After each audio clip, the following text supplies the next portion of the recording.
안녕하세요. 하루 필수 말씀 충전 하필 큐티 조정환입니다. 오늘 함께 나눌 하나님 말씀은 창세기 29장 21절에서 35절까지 말씀입니다. 7년이 지난 뒤에 야곱이 라반에게 말합니다. 약속 기한이 다 되었습니다. 이제 장가를 들게 해주십시오.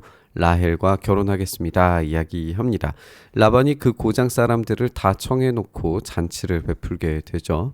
밤이 되었을 때에 라반은 큰딸 레아를 데려다가 신방으로 들여보냈는데 야곱은 그것도 모르고 레아와 동침을 하게 됩니다.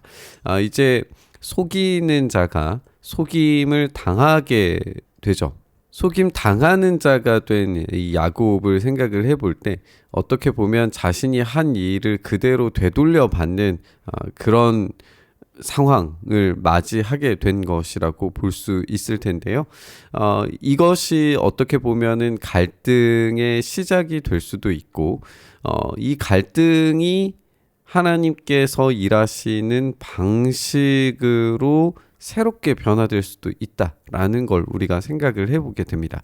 결국에 이 속임 당하는 자로서의 이 역할, 그것으로 인한 4명의 아내, 그것으로 생기는 갈등, 이 모든 것들이 어떻게 보면 개인의 인생에서는 악한 것들일 수 있지만 그런 것들을 오히려 바꾸고 변화시키셔서 하나님께서 계획하신 일들을 성취하시는 그런 일들을 우리가 보게 된단 말이에요. 결국에 이 모든 하나님의 계획이 이 악한 것들을 간섭하시고 교정하시고 바꾸셔서 하나님의 선한 뜻과 계획의 결과물로 만들어내시는 하나님의 방식을 우리가 생각을 해보게 됩니다. 그래서 우리가 생각해야 하는 것은 우리의 인생에 최악의 악이 있다고 하더라도 하나님께서는 그 악한 것들까지도 바꾸시고 변화시키시고 또 그것 가운데에서 일하시고 간섭하고 계신다라고 하는 거야. 악을 그냥 내버려 두시는 것이 아니라 하나님은 그 악을 지금도 관리하고 계신다라고 하는 것을 우리가 한번 생각을 해봤으면 좋겠습니다. 그래서 인간적인 삶으로는 속임 당하는 자로서 억울함을 당하는 야곱이지만 결국 이것이 하나님께서 복을 주시는 방식이었다라는 것을 생각을 해보게 돼요. 그러면 이제 레아의 입장도 생각을 해봐야 되잖아요. 사실 우리가 살펴보지만 레아는 야곱에게 사랑받는 아내는 아니었어요. 야곱은 라헬만을 사랑하고 사랑받는 아내가 아니었기 때문에 생기는 레아의 어떤 심리적인 아픔, 고통 이런 것도 우리가 충분히 생각을 해볼 수 있잖아요. 그런 것들이 어떻게 변화되어져 가는지, 이 창세기 내에서 어떻게 바뀌어 가는지에 대해서도 우리가 생각을 해 볼 수 있었으면 좋겠습니다.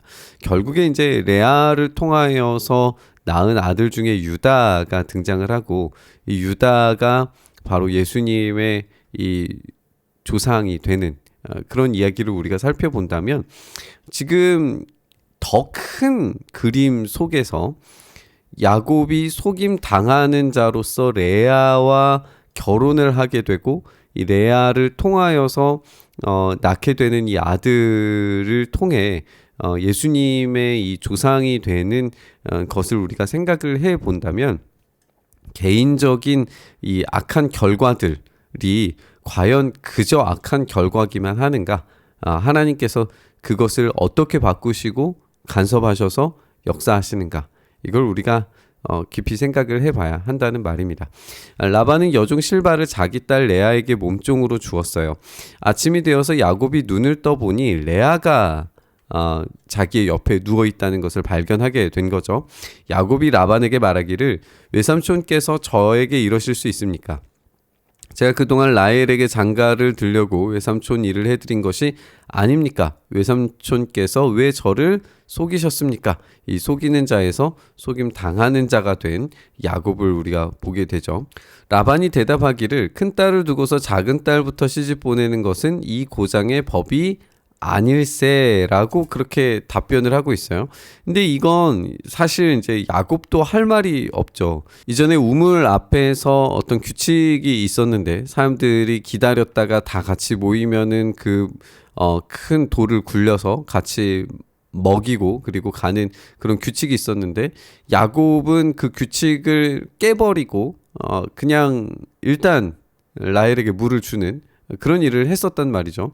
하면 규칙을 깨는 사람이었는데 그 규칙 속에 이제 있게 되면서 오히려 이제 자기가 속임 당하게 되고 자기가 피해를 받게 되는 이야기를 우리가 보게 돼요. 그래서 자기가 한 그대로 되돌려 맞는 어떤 모습을 보게 되죠. 우리는 야곱이라고 하는 이 인물이 아직 이 사회적인 기능으로서 정말 성숙한 인간인가라고 그렇게 생각을 해봤었는데 그렇지 못하다라고 하는 결론을 내렸었죠. 지금 여기에서 이제 그런 사회적으로 성숙했던 사람이라면 그 고장의 법을 생각을 했을 것이고 그 고장의 법에 따라서 어떤 결과가 이루어질지에 대해서 생각을 했어야 되는데 그런 성숙함이 없었기 때문에 일단은 내가 한 대로 다 이루어질 거다라고 하는 약간 좀 이 어리숙한 면모들을 우리가 생각을 해볼 수밖에 없어요. 결국에는 피해를 당하게 되고 이 고장의 법에 따라서 규칙을 깨는 자가 규칙 속에 있게 되는 여러 모습을 보게 됩니다. 그러니 이래 동안 초래 기간을 채우게 그런 다음에 작은 아이도 자네에게 주겠네. 그 대신에 자네는 또 7년 동안 내가 맡기는 일을 해야 하네. 이로써 라반이라고 하는 사람이 속이 있는 자가 되어서 지금 이 거래가 성립되게 만드는 라반을 보게 됩니다. 우리는 라반이 이미 리브가 때부터 굉장히 이 재물에 대한 욕심이 많다라고 그렇게 추측을 했었는데 여기에서도 어떻게 보면 이 라반의 속임으로써 이 거래를 완성시키고 엄청난 이익을 거두어 들이는 라반을 보게 되죠. 이로써 이제 이 야곱이 가지고 있었던 속이는 자로서의 이 악인의 스탠스가 라반으로 돌아가게 되면서 이 야곱은 자신이 당한 상황을 경험하고 그것으로 말미암아서 조금은 더 성숙해지는 그런 모습을 우리가 보게 될 겁니다. 야곱은 그렇게 했어요. 그가 레아와 이랫동안 지내고 나니 라반은 자기 딸 라헬을 그에게 아내로 주었어요. 라반은 여종 빌하를 자기 딸 라헬에게 몸종으로 줍니다. 그래서 이제 4명의 여인이 다 소개가 됐죠. 비극은 이런 거죠. 야곱이 라헬과 동침했는데 야곱이 레아보다 라헬을 더 사랑했다는 거예요. 그래서 7년 동안 라반의 일을 하는데 이로써 라헬을 더 사랑하는 이 14년의 노동을 참아내는 그런 야곱을 보게 되는 건데요. 하지만 이제 하나님께서 레아를 생각을 하시고 레아가 사랑받지 못하는 것을 보시고 태를 먼저 열어주시는 것을 보게 돼요. 라헬은 임신을 하지 못하였으나 레아는 마침내 임신을 하여서 아들을 낳게 됩니다. 이제 레아가 가지는 감정적 어려움을 우리가 좀 생각을 해보면 사랑받지 못하는 아내로서 가지는 어떤 그런 깊은 소외감 또 그런 열등감 이런 것들이 얼마나 깊이 생겼을까 생각을 해보게 되잖아요. 그러니까 먼저 태를 열어주셔서 아이를 낳게 되는 것은 굉장히 큰 기쁨이었을 것이고 이제 남편도 나를 사랑하겠지라고 생각을 하면서 이제 아이가 하나의 교두보가 되어서 남편과 자신 사이를 이어주는 어떤 이 관계 속으로 나아가게 만들어 주겠다라고 그렇게 생각을 한 거예요. 그래서 아기 이름을 르우벤이라고 한 건데 그리고 또 임신을 해서 아들을 낳았어요. 주님께서 내가 남편의 사랑을 받지 못하여 하소연하는 소리를 들으시고 이렇게 또 아들을 주셨구나. 그러니까 아들을 낳았는데도 불구하고 사랑받지 못했다는 것을 볼 수 있게 되죠. 그렇기 때문에 더 사랑하겠지. 내가 사랑받지 못하고 있다라고 하는 것을 들으시고 아들을 주셨다. 이제 그러면 더 나은 사랑으로 나를 보답해 주겠지. 이렇게 생각을 하는 건데 그조차도 이루어지지 않은 걸로 보여지죠. 그가 또 임신을 하여 아들을 낳았어요. 그는 속으로 내가 아들을 셋이나 낳았으니 이제는 남편도 별 수 없이 나에게 단단히 매이겠지 하면서 레위라고 이야기를 합니다. 레아는 끊임없이 남편의 사랑을 갈구했지만 그 사랑받지 못함의 결과들이 이렇게 3명의 아이를 낳을 때까지 자신이 사랑받지 못하는 것에 대한 깊은 좌절감, 또 깊은 슬픔, 이런 것들을 표출하고 있는 모습을 보게 돼요. 그런데 우리가 주목하게 되는 것은 이제 이 35절인 것 같아요. 그가 또 임신을 하여 아들을 낳았는데 속으로 이제야말로 내가 주님을 찬양하겠다라고 하면서 아이의 이름을 유다라고 짓습니다. 레아의 출산이 그치게 돼요. 여기에서 이제 이전까지는 계속해서 남편에 대한 이야기가 이어져 왔어요. 그런데 이 유다의 이름을 지을 때에는 남편에 대한 이 관계의 이유가 사라지게 됩니다. 주님을 찬양하겠다라고 하는 이유만 남게 됩니다. 결국에 지금 레아의 삶 가운데에서는 여전한 비극이 남아있고 여전히 사랑받지 못하는 여성으로서의 이 정체성을 가지고 살아가야 되는 굉장히 큰 아픔을 가지고 있는데 그것이 나의 상황을 바꾸어 주십시오. 나의 환경을 바꾸어 주십시오. 내가 사랑받고 싶습니다. 나의 남편의 사랑을 갈구합니다. 이런 이 비극적인 고백들로 가득 차 있던 레아가 어느 순간 주님을 찬양하겠다라고 하는 이유가 변화되는 것을 우리가 보게 되잖아요.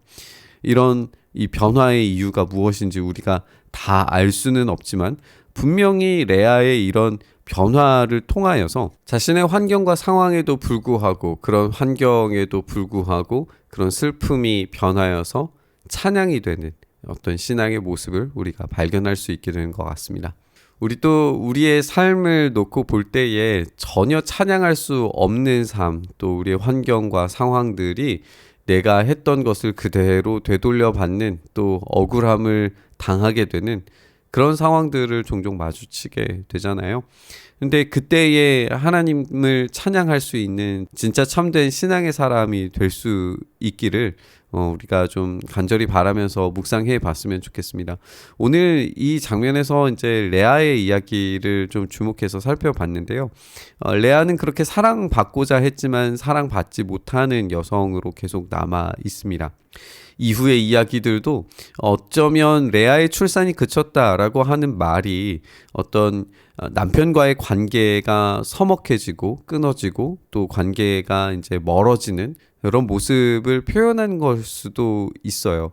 그렇기 때문에 이제 다른 자녀들이 생기게 되는 과정으로 이어지게 되는 거겠죠. 그러면 레아는 점점 더 깊은 소외로 빠져들었을 겁니다. 그런데 우리가 이제 창세기 맨 마지막을 보면 레아가 어디에 묻혀 있는지를 발견하게 되거든요. 그리고 그 레아와 함께 무덤에 묻히는 야곱을 보게 될 겁니다. 그러면 우리가 먼저 이제 이 레아의 죽음을 좀 생각을 해보면서 왜 야곱은 레아와 함께 묻히기를 원했을까? 그것은 결국에 이 아내들이 보여주었던 이 사랑의 싸움, 또 어떤 주도권을 갖고자 하는 그런 싸움을 뛰어넘어서 하나님을 경외하고 약속을 붙들 수 있게 만들어주는 그 여성이 누구였는가를 생각을 해보게 되는 거죠. 더 오랜 시간 동안 하나님의 일하심을 깊이 같이 경험하는 사람이야말로 진짜 참된 사랑을 얻은 사람이었다는 겁니다. 그러면 이 슬픔의 과정 또 어려움의 과정들이 결국 하나님께서 성숙하게 만들어 가시는 도구가 될 수 있다는 것을 우리가 배우게 되는 것 같습니다. 오늘 우리의 삶에 벌어지는 그 모든 아픔과 어려운 환경 가운데에서 우리를 성숙하게 만드시는 하나님을 경험할 수 있기를 소망합니다. 그래서 우리의 슬픔이 변하여서 찬양이 되고 고백이 되고 감사가 되는 우리의 삶이 될 수 있었으면 좋겠습니다. 우리 이 말씀 묵상하면서 그런 변화의 삶으로 나아가기를 간절히 바라고 소망하며 우리 묵상의 자리로 나아가시죠. 주님, 그렇게 우리의 삶이 참된 변화로 나아갈 수 있도록 역사하여 주시옵소서. 우리의 삶에 닥쳐온 이 악하고 어려운 순간들이 오히려 우리를 깊은 성숙과 믿음의 성장으로 우리의 고백의 변화로 나아갈 수 있도록 주여 역사하여 주시옵소서. 이렇게 우리의 삶을 붙들어 주시길 간절히 바라고 소망하며 우리 주님 예수님 이름으로 기도드리옵나이다. 아멘.